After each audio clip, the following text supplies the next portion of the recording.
各位亲爱的朋友，大家早安。今天是母亲节，我起了个题目，叫做“嬉笑的母亲”，让母亲每天都可以嬉笑，可以很快乐。那我今天不是讲道，我今天要讲的故事。那这个故事呢，不是在东方发生在东方，也不是在西方，也不是在北方，也不是在南方，它发生在地球的中间。地球的中间就是现在的以色列国，也是以前叫做迦南地这个地方。所以我取了一个地球中间的一个母亲来跟大家分享。这个母亲，她在人生的生命里面，她经过了很多的挫败、受苦、等待，她有犯过错，但是她最后得到神的祝福，她一生过着嬉笑快乐的生活。那这个人活了很久，活了很久。所以我们今天呢要来讲几个人，那我们根据圣经创世纪21章1到7节来读。我们看下一章。那今天呢，女生最大，所以女生都不用讲，不用读男生拜托你大声一点这个男生最害羞，前面站在前面的小女生都很大胆，男生很害羞，男生有刚强壮胆，好不好？这个家里面的男生是一家之主，很重要。你不刚强，这个家里的祝福会受限制。所以男生做丈夫的应该什么？刚强壮胆。一个教会的弟兄要刚强壮胆，一个公司、一个国家，男生都要刚强壮胆。那不是说女生不需要刚强壮胆，女生的强跟刚跟男生不一样。我太太的刚，她只要看我一眼，我就会低下头。我的高，我看你一眼，你不会低下头来的，因为这莫名其妙，对不对？这个女生的高不一样，强不一样。那今天稍微不要讲女生太多，免得有效果过。所以今天是男生要读，从1节读到第7节，男士们请。耶和华按着先前的话眷顾撒拉，越照他所说的给撒拉成就。当亚伯拉罕年老的时候，撒拉怀了孕，到神所说的日子起，就给亚伯拉罕生了一个儿子。亚伯拉罕给撒拉所生的儿子起名叫以撒。以撒生下来第8天，亚伯拉罕照着神的吩咐，给以撒行了割礼。他儿子以撒生的时候，亚伯拉罕年100岁。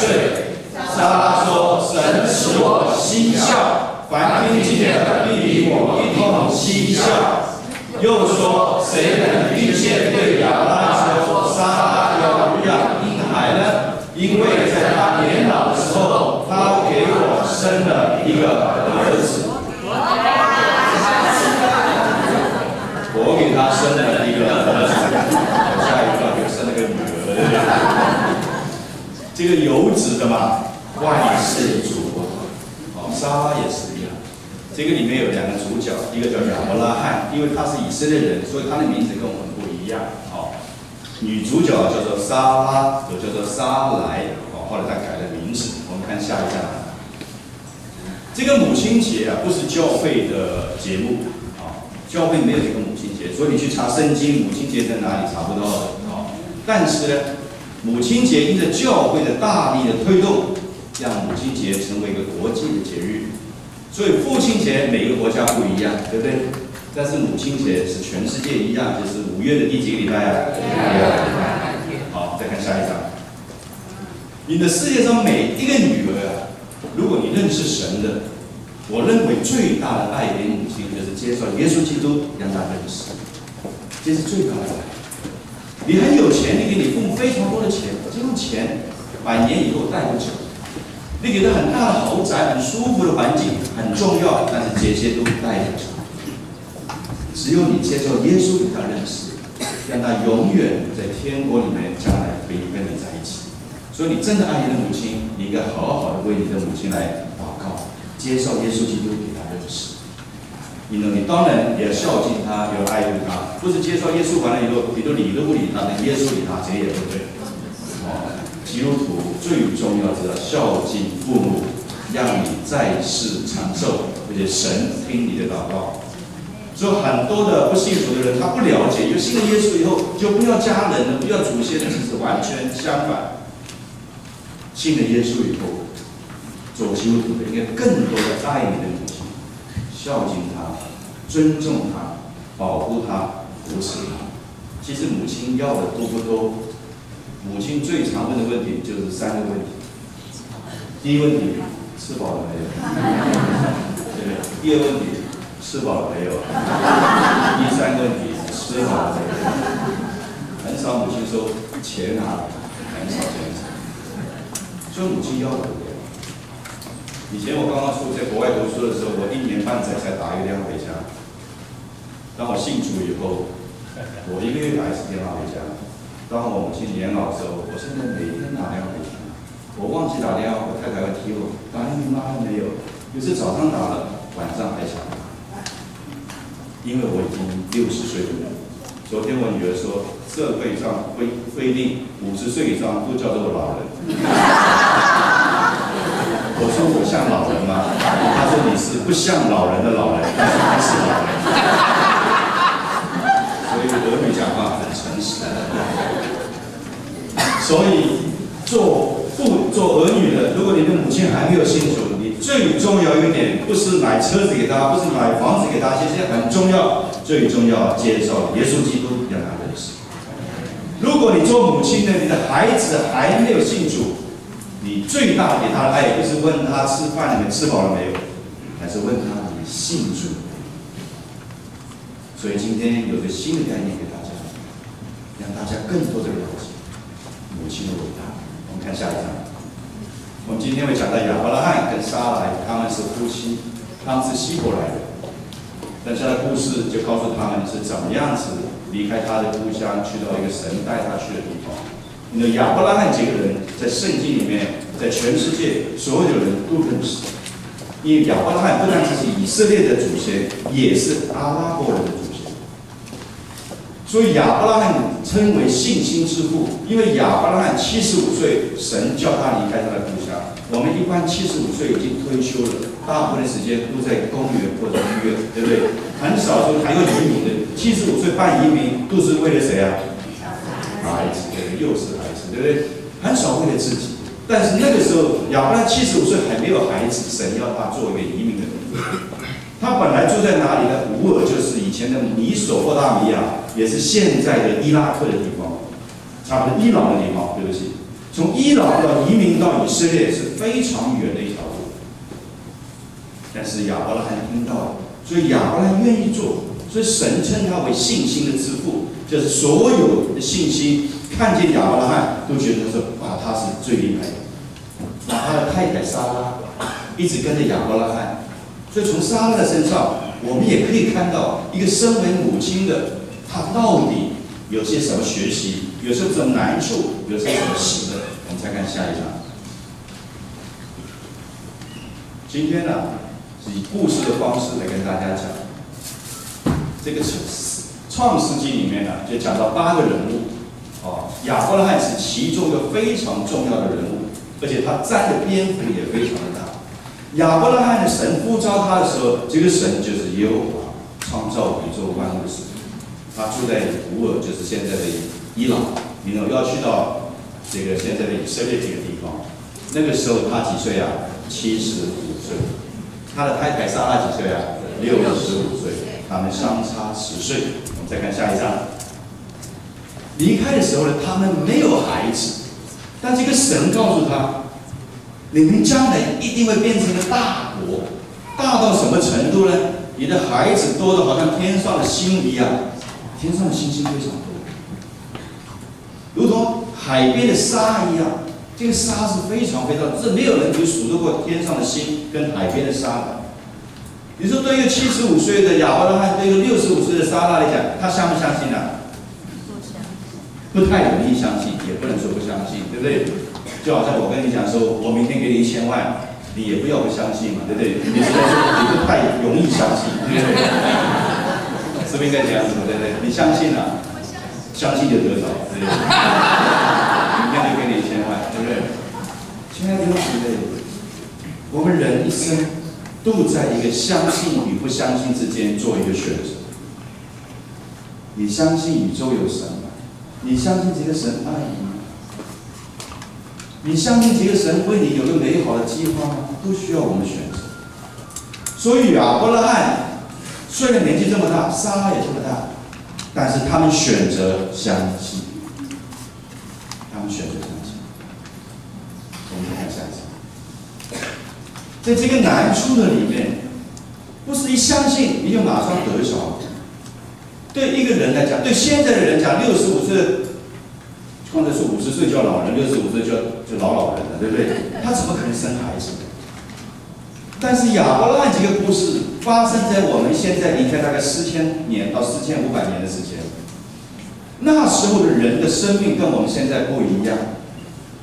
那个时候没有空气污染，没有食物污染，也没有其他的人与人之间的勾心斗角、国攻打国、民攻打民，没有这种事情。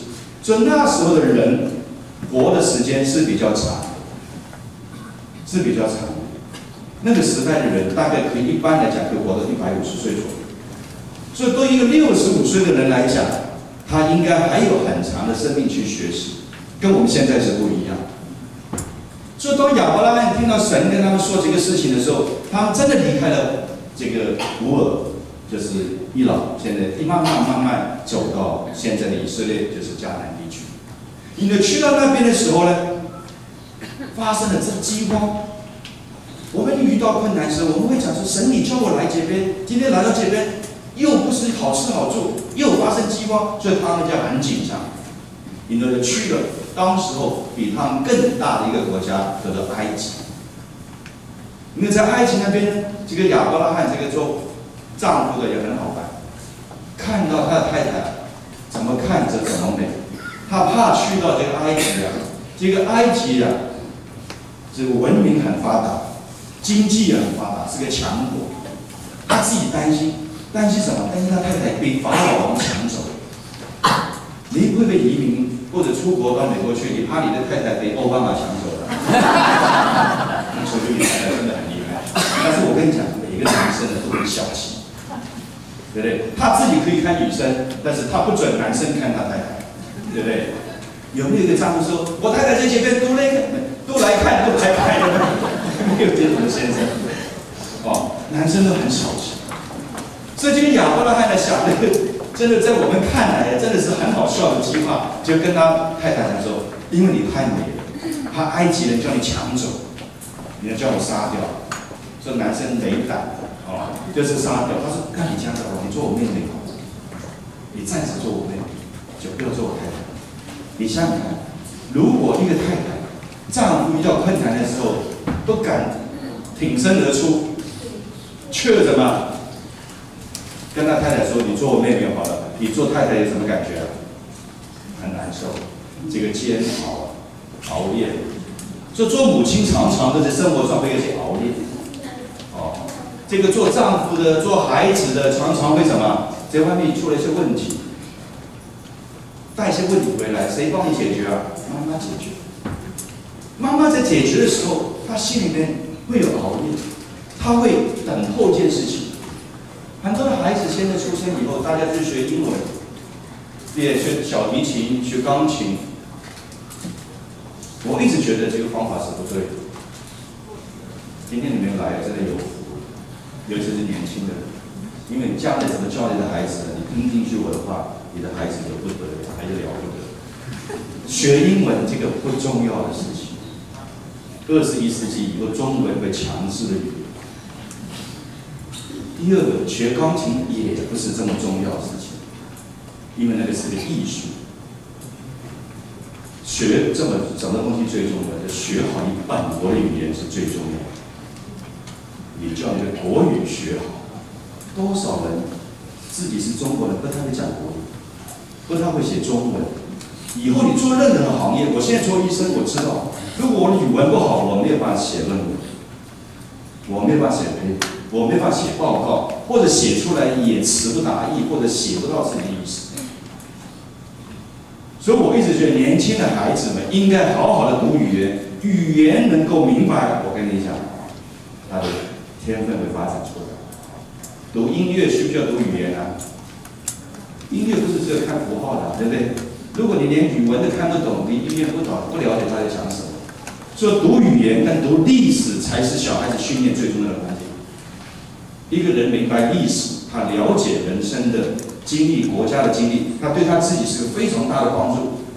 你可能现在不以为然，但是我告诉你，真的是事实。世界上最伟大的科学家都是从语言跟科学来读历史开始，都是从英文、外国语言开始来的。那今天这个是给母亲们一个建议，你可以选择相信，你也可以选择什么？不相信，没关系，因为人都要做选择。所以亚伯拉罕遇到这种情形，他选择出卖他的太太，这个是我的妹妹。莎拉心里面一定会很不舒服，一定会非常难过。我们再看下一章，他的煎熬，他的等候。神明明跟我说，我会很多子孙，我现在这么大把年纪，连饭都没得吃，我的丈夫还出卖我，说我是他的妹妹，他心里一定很难过。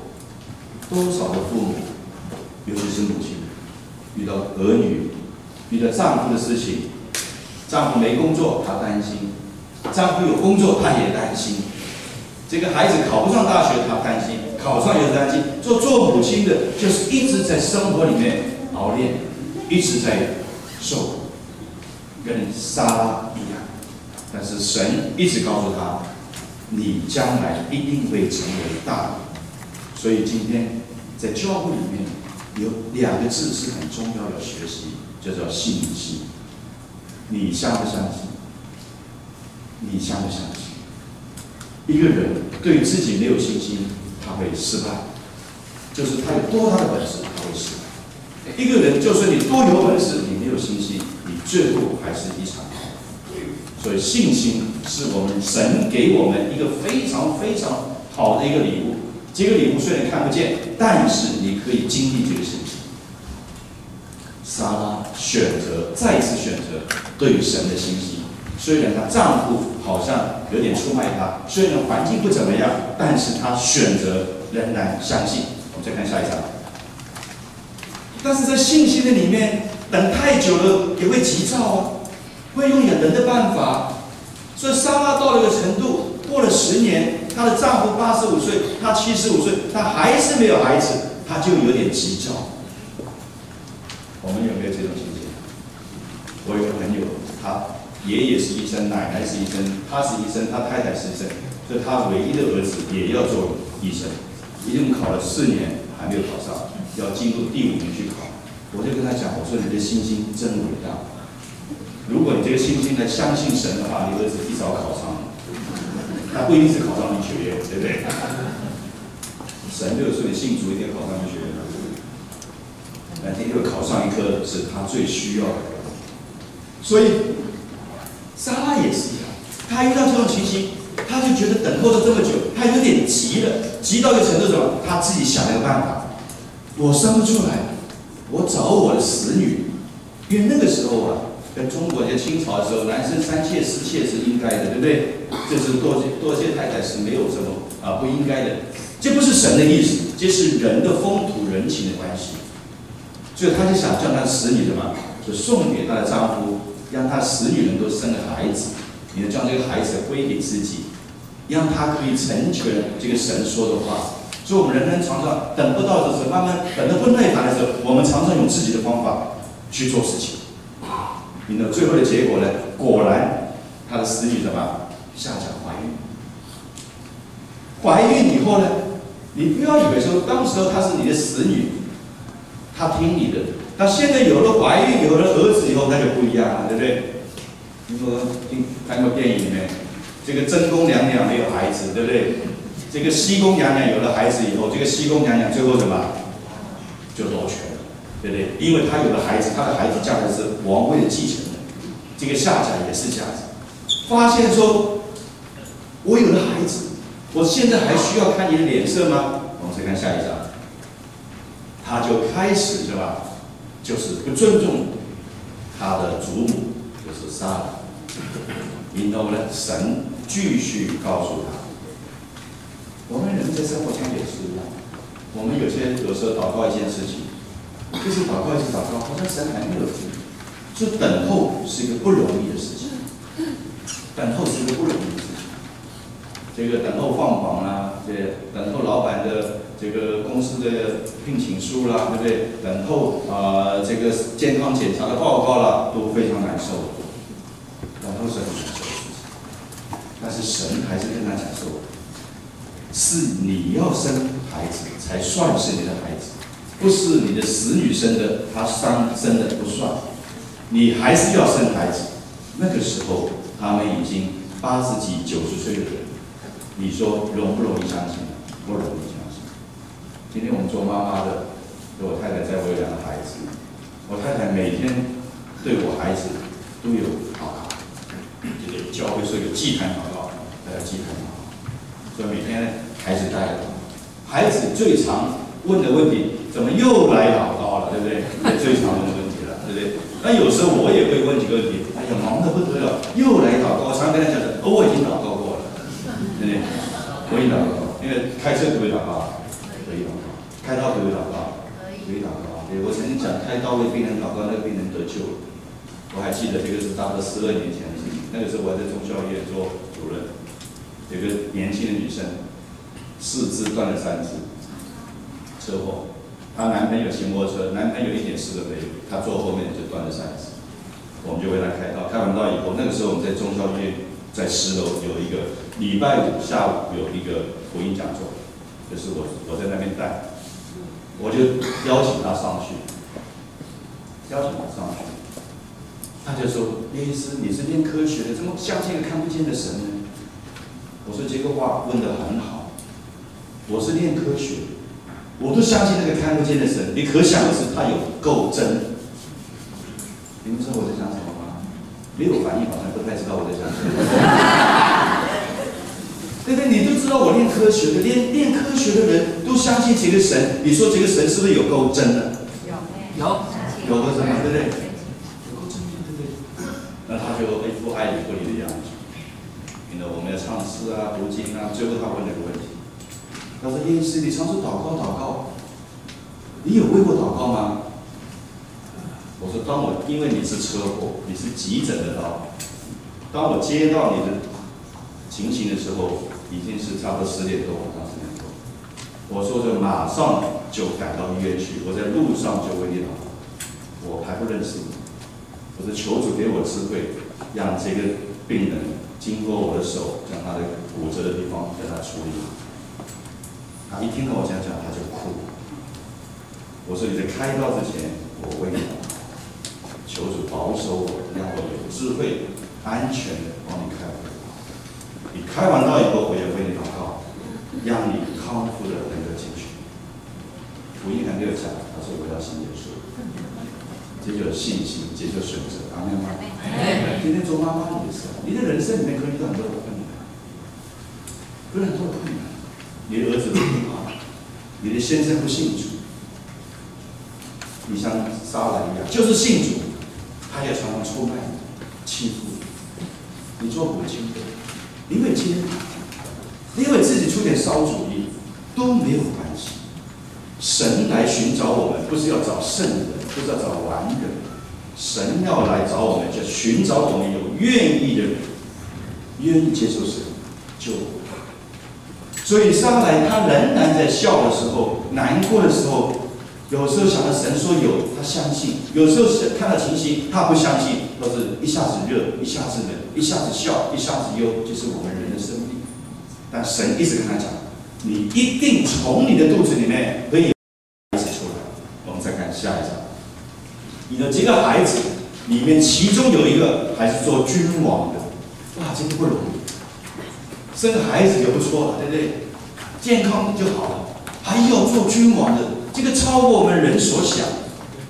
今天神要告诉我们看自己，有时候看自己好像很得意，当我们成功的时候，有时候我们看自己很没用，对着镜子看，怎么这么没有用？这个事情都搞不好，常常看不起自己。但神却告诉你，你看得起自己好，看不起自己好，你在神的眼光中却是非常宝贝。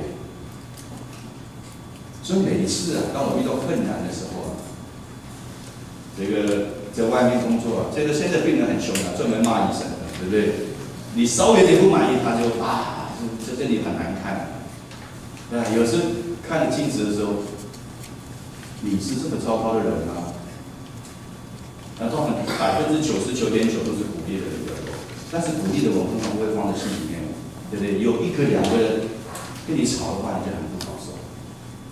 哎呀，我就常常对着镜子看，我是照着神的形象，按着神的样子走，我尽我的力量去爱他们，医治他们。你又怎么讲我，我就很爽，因为我的信心就回来了。因为我的好坏不是他来决定，是谁来决定的？是神来决定。哎呀，我又做充满能力了，对不对？有时候啊，家里啊，这个今天的最伟大的母亲啊，又是讲我2句话。我今天早上刷牙，那个牙垫上没电，你知道吗？电牙上没电就很难刷。我昨天晚上觉得很难刷，我就说没电了，没电了。今天早上去刷还是没电，我这没电了，没电了。伟大的母亲就开始讲话了，对不对？没电了，自己不会动了，一天到晚没电了，没电了，对不对？刷牙要对着镜子，对不对？我马上一对镜子，我有这么糟糕吗？我是按着神的样子，照着神形象，你讲你也没有关系，我在神面前有尊贵。但是如果你是相信进化论那里才，你照镜子看是猴子在里面，那你真的没尊贵。猴子专门被人家什么甩的。耍，几声呢？3声，耍。有人说4声，有人说3声，不知道几声呢？3声。猴子是专门被人家什么耍的，人是专门被人家什么爱。所以你要做猴子，我没有话说，对不对？我却要做人，我相信人是神造的，我不相信从猴子来的。所以撒拉知道这件事，他仍然什么？就是神，你真的是这样讲吗？神说是。以前告诉你说，你的后代子孙如同天上的星、地上的沙一样，但是这一次更清楚的告诉他，明年这个时间，你必定要生一个儿子，这么清楚，而且告诉他，你要为他起名叫做以撒。那个时候，撒拉几岁？88岁。亚伯拉罕那个时候是99，他是89。我们再看下一张。所以真的到了明年，孩子真的生出来。那个时候亚伯拉罕几岁了？100岁。撒拉几岁了？90岁。日时到了，就为他生一个孩子，叫做以撒。以撒的意思就是嬉笑，这是嬉笑。圣经里面有很多伟大的母亲，以撒的母亲，雅各的母亲利百加，有些行为不可取，但是他为他的孩子真的没话说。还有俄贝德的母亲路德，还有撒母耳的母亲，还有所罗门王的母亲，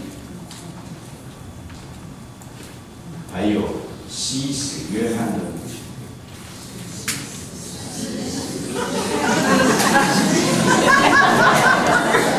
没关系，今天母亲最大，我就学到中文课，对不对？西使约翰的母亲，你们知道就好啊，就是放着受洗的那个啊，有耶稣的母亲，还有提摩太的母亲。去年母亲节也是我在这边讲，我就讲提摩太的母亲。今年讲以撒的母亲。我们再看下一张。撒拉最后讲，他说：“神使我嬉笑，凡听见我必与我一同嬉笑。”今天是母亲节，如果你还没有信耶稣的母亲，等一下我带你们，你会愿意的话，我带你们做一个祷告，你的人生就是改变。你会在苦难的里面，在熬炼的里面，在等候里面，你会转向神的时候，神就要开始带领你、祝福你，让你余生的生命充满了喜笑。我们再看下一张，而且亚伯拉罕为他的儿子大摆宴席。所以今天是母亲节，撒拉是信心致富的太太，她也是伟大的母亲。所以亚伯拉罕本来叫亚伯拉罕，他的意思就是他要做多国的父亲，因为他要做伟大的父亲，他很想做伟大的父亲。神后来跟他改名字，从亚伯兰改成亚伯拉罕。他说：“你不要做伟大的父亲，你要做多国的父亲。”撒来本来撒拉本来是撒来，后来改成撒拉，她的名字就是公主的意思。做母亲都喜欢做公主。那我们今天做孩子的、做丈夫的，就让你的妻子、让你的妈妈像公主一样尊重她、爱护她、保护她。撒来经过25年的生命，她从65岁到90岁才生她的孩子以撒，25岁的等候不容易的。所以今天所有的母亲在这边，如果你还没信主，你希望你的儿子孝顺你，这是很好的，爱你、保护你都很好。但最重要一点，就希望你能够认识耶稣，让耶稣来祝福你，来带你，让耶稣来带领你的家，让这个家成为耶和华祝福的家。我们再看下一章。所以今天我们要向所有的母亲致敬，我们要一生爱她、孝敬她，天天要为妈妈摆上宴席。这个宴席有2种意思，一种就是肉身想吃的，像今天晚上你准备去吃个大餐。有些宴席是心灵上的宴席，你让他心理上是每天都好像享受大宴一样，还是每天忧忧愁愁？所以今天我们做儿女的，你可不可以每天在心灵上摆上宴席，用多一点时间来陪伴他，来听听讲？如果他已经信主的，跟他一同建立祭坛；如果他还没有信主的，将耶稣介绍给他认识，让他认识耶稣。我们再看下一章。母亲都会在熬炼、受苦、等候的过程里面，但是神是信实的神。只要我们转向神，神一定让我们母亲成为一个嬉笑的母亲。那我们今天讲完这个故事以后啊，我还是要提一下，其实我们中国也有很多伟大的母亲。我们念小学、念高中的时候，我们常常听到说，一听到国父尊立正，对不对？国父的母亲伟不伟大？伟大。其实我们不知道有多伟大，但是我们知道他儿子很伟大，所以他妈妈也很伟大，对不对？我们要看到总统讲话也要立正，对不对？他的王太夫人伟不伟大？伟大，对不对？那其实历史里面还有几个很伟大的母亲，我想考考大家，有什么伟大的母亲？我们看下一张。下一张。我们一起来读一下，好，来。其母则基础，自不学万基础。这是谁的母亲啊？孟子的母亲，对不对？她伟不伟大？伟大。你怎么知道？听说了嘛，对不对？所以你要选择相信与不相信，阿门吗？所以我今天跟你讲说，宇宙有个神是最伟大的，那你要选择相不相信？你能够相信有孟子的存在，你应该相信有耶稣的存在。你有相信有孟子母亲的爱，你也应该相信有天上父亲的爱，因为这些人你都可以看过，但是你要做选择。那我们再看下一个伟大的母亲是谁？好吧，来我们看一下，来下一张。金钟的报国，这是谁啊？岳父的母亲，你还是没看过，对不对？也是在历史上讲的，同样的理由。你既然相信岳飞的母亲伟大，你也应该相信宇宙的神伟大。一样有一本书告诉你。那今天，如果你已经信主的母亲，那你应该就回去像岳飞的妈妈或孟子的妈妈一样，爱他、保护他。但是你不要在他的背上写精忠报国。好，你要写什么呢？我们看下一张。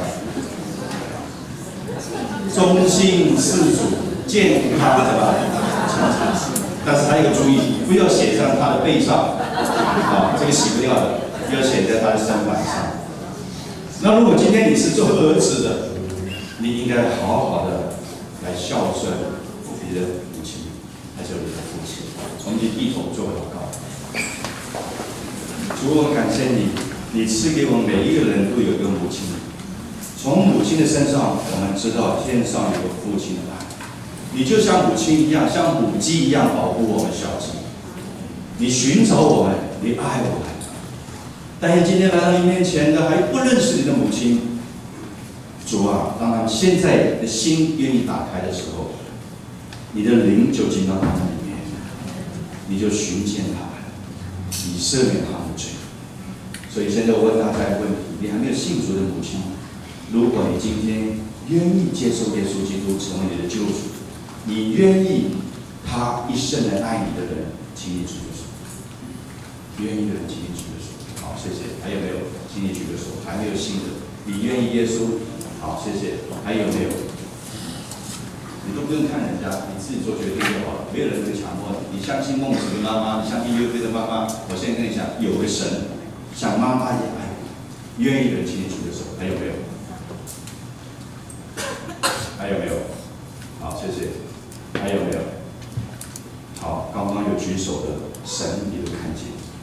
当他们愿意的时候，主他们的生命就会改变。你不但只是赦免他们的罪，也要洁净他们，也要祝福他们，让他们一生走在你的道路里面。今天我们已经信主的母亲，但愿神给他们从天上来的智慧，如何治理这个家，带领他们的孩子，让他的后代子孙每一个都来敬畏神，都来爱神，成为神祝福的家庭。今天早上我们是感谢我们的主，再一次从撒拉的身上看见母亲的伟大，我们要从以撒的身上看见母亲的爱。主，我们在感谢你。今天早上我们何等的欢喜快乐！我们今天将所有的母亲，不论在这边的、在家里的、在国外的，我要奉主的名来祝福他们，让他们不认识你的，求主你让他们有机会认识你。让他们已经认识你的，跟他们更多认识你的来侍奉你。主，我们感谢你，我们赞美你，叫这荣耀、权柄、国度来归给你，直到永永远远。祷告耶稣基督的名。